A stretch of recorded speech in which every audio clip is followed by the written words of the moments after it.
ولې اوبه د سانتیګراډ په حساب په 0 درجې کې کنګل او په 100 درجو کې جوش کېږي؟ اوبه د سانتیګراډ په حساب په 0 درجې کې کنګل او په 100 درجو کې جوش کېږي. دغه حالات د اوبو د فزیکي ځانګړتیاو له مخې رامنځته کېږي او په دې اړه باید د تودوخې دوې ځانګړې نقطې یادې کړو چې یوه یې د کنګل نقطه او بله یې د جوش نقطه ده.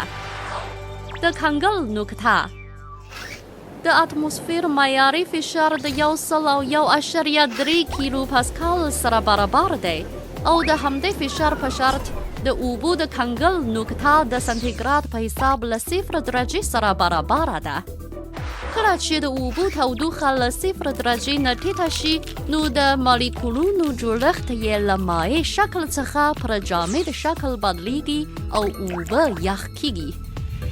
د جوش نقطه د اتموسفیر د معیاري فشار په شرط د اوبو د جوش نقطه د سانتیګراډ په حساب له 100 درجو سره برابر ده.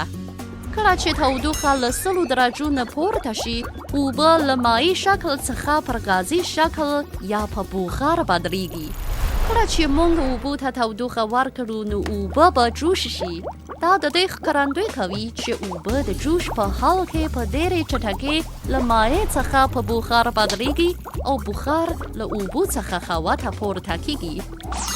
که د اتموسفیر فشار بدل شي نو د اوبو د کنګل نقطه او د جوش نقطه به هم بدلی شي.